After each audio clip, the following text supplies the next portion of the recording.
Investing in real estate seems glamorous until you realize this. You just paid $1 million to become an on-call plumber for strangers. Yeah, it's really that, isn't it?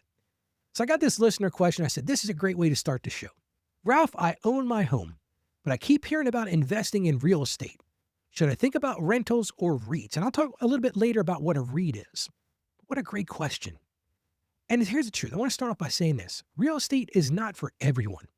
You really have to understand it before you jump into it. And I'll tell you a story a little bit about how I had a client that jumped right into it, didn't really understand what he was getting into. But real estate, whether it's rentals, REITs, or even land, is so many times I hear about this talk by these financial gurus everywhere. It's the next big step to build wealth. But is it really right for everybody? That's what I'm going to talk about on today's show. Hello there. Welcome. My name is Ralph. Thank you for being here today, and thank you for joining me again. I appreciate the trust you place in me. And I'm so excited to continue this investment series with you. And today we're going to talk about another great tool in your investment tool belt. Just picture this tool belt you've got. And this 30-day series is we're adding more tools each day. Well, today we're going to talk about the idea of rentals, real estate, and REITs.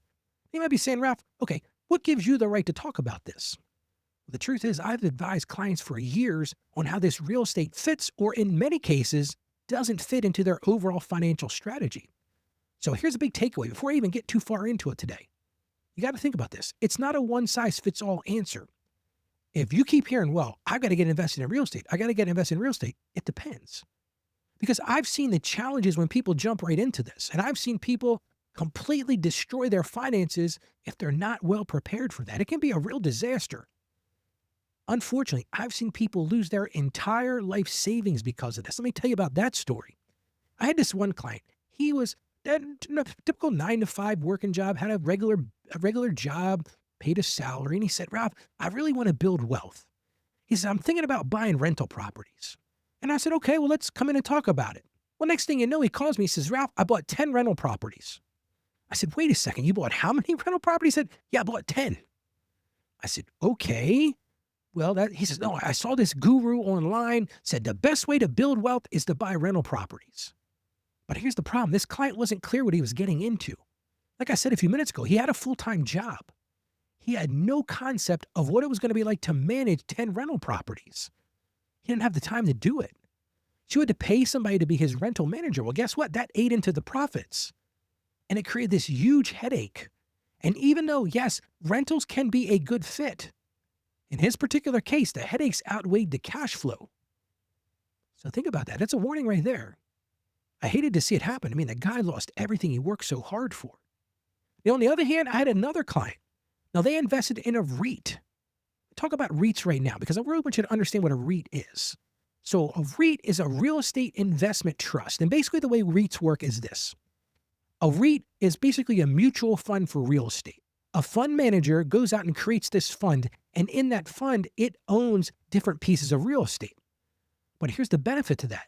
You don't have to be that landlord at 3 a.m. when a toilet gets backed up or a pipe bursts. It's all part of a puzzle that somebody else is putting together. You get that real estate exposure. You get the benefit of being in that market, but you don't have that stress of tenants and repairs.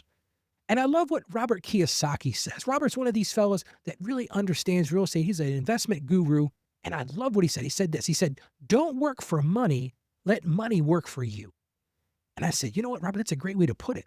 What do you think? Well, that was a great way to put it. Because wisdom and stewardship matter. But as I said, if you're hearing a theme in this whole series, it's really all about balance. So let's get into the details a little bit. The truth is rentals can provide some steady income, but you got to remember this. Not only to bring income, you got to worry about property management. You got to worry about the other costs associated with that. You're going to have tenants all of a sudden. People are going to call you and say, Ralph, I got a problem with my place. You're going to get situations where they don't pay their bill. Yes, that happens. Believe it or not, people move in and they don't pay rent. And unfortunately, a lot of times they don't take care of your places. So you got to understand, you got to have a complete understanding before you jump into this.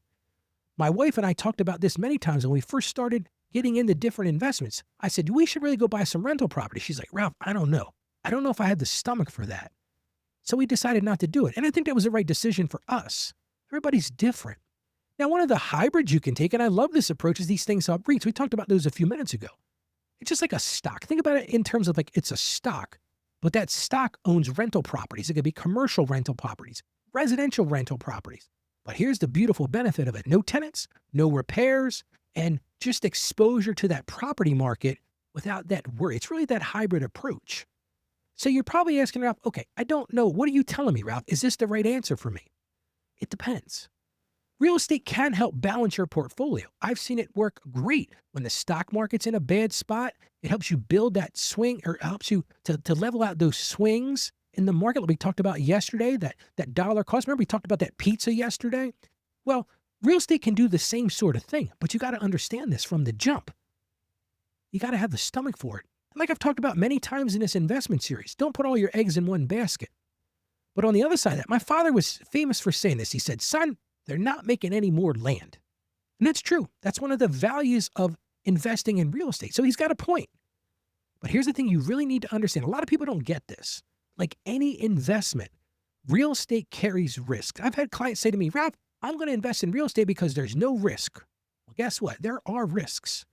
The value of the property can drop. That's what happened to my client that bought 10 rental properties. In addition to not having the time, he bought them in a city, and the city went downhill big time. The area of town where he had those rental properties, unfortunately, the rental properties basically became worthless. It became a terrible part of town. Nobody wanted to live there. So he ended up losing them all in bankruptcy. So that's one of the problems. The values can fall. Tenants can leave. Tenants, listen to this. Tenants will get up in the middle of the night and move away. And you're thinking, I didn't get a rent check last month. You go to check on the property. They haven't lived there in weeks. It's a fact of the matter. Sometimes they won't pay you. Sometimes you have to take them to court. I've had horror stories with clients who have spent months and sometimes up to 2 years trying to get a tenant out of a house. And the truth is markets shift as well, but you've got to know the risks. So the key in any of this, in all of these investment things, is understand balance. You can't chase that greed. And unfortunately, I think that's what my one client was doing. He was thinking, yeah, I'm going to go own 10 properties. I'm going to be super wealthy. I'm going to quit my full-time job, and this is all I'm going to do. But see, the Bible tells us to do something a little bit different. It talks about that stewardship. So let's get right into our Bible verse here today. It comes from the book of Proverbs, chapter 24, verse 27. Put your outdoor work in order and get your fields ready. After that, build your house. And I think that's profitable for us today. What is the scripture telling us? Put your outdoor work in order. Do your homework. Understand this real estate investment. Understand what you're getting ready to get into. Once you do that, by all means, if it fits with your investment model, if you've got the resources to do it, if you've got the ability, the desire to do it, fantastic. Build that house, buy that rental property, get involved in that REIT, but understand the whole process. Understand all the costs. Understand the commitment that you're making. It's a big deal. Well, how about we pray together right now? Lord, we just come to you right now. We thank you for the gift of these choices, Lord. It's so awesome that you give us investment ideas and investment choices, Lord. But at the same time, we ask that you would give us wisdom to really understand if real estate fits in your plan for our life, Lord. Help us to see that plan in our lives, Lord. Help us to guard our hearts against greed and investing and trying to go get that quick win, Lord. And we just thank you for the opportunities, Lord. We thank you for the things you've given us, and help us to be a better steward of all the resources you give us in our everyday lives. And we ask this with confidence. In the name of Jesus, amen. All right, so here's your action step for this week. Just one little thing I want you to do. I want you to really research REITs or maybe research a particular property. You might not have any interest in buying one right now, but do some research. Understand what it looks like. Learn what to invest in. Learn how it performs. Talk to other people that you might know who are involved in rental properties or in REITs and see, does this fit for what I'm going to do? So let's recap for a second. Like I said earlier, real estate can be profitable, but understand me, hear me on this. It's not simple and it's not risk-free. It requires management, and sometimes those REITs, if you really want to get into real estate investment, is a better option. Like I said, it's kind of like a stock. It's a diversification tool, but not the only tool. Our main toolbox needs to be stewardship and wisdom because these matter more in the long term than chasing quick wins. So here's my key takeaway for today. Don't chase those quick wins. Now, tomorrow on the show, we're going to talk about ethical investing. Yes, there is such a thing. Tomorrow, we're going to talk about aligning your money with your values. It's a disconnect a lot of people don't think about. But tomorrow, I'm going to get into that and really talk about, do my investment choices align with my beliefs and values. So it's going to be a great show tomorrow. I'm going to encourage you to check it out. Here's something else I want you to check out. One of the passions of my life is helping people. And I just finished writing my third book. It's called How to Become a Financially Confident Christian. It's 30 years of trials, it's 30 years of challenges, and just great stories of people that I've had the honor to work with over the years. And I'd like to give you a copy of this book absolutely free. You can download it right from this website. Just go to financiallyconfidentchristian.com/becoming. I'm going to give you that again. It's financiallyconfidentchristian.com/becoming. Go there, enter your name, enter your email address, and download a copy of my book. You're going to love it. It is a passion project of mine, and it really helps you become that financially confident Christian. And as I close today, I want you to remember this. God has a plan for you. Listen to his voice. Listen for his voice. You can do this. I truly believe in you. More importantly than that, God believes in you. So believe in yourself. Go out there today and be a financially confident Christian. Be financially savvy. God bless you, and you have a great day today.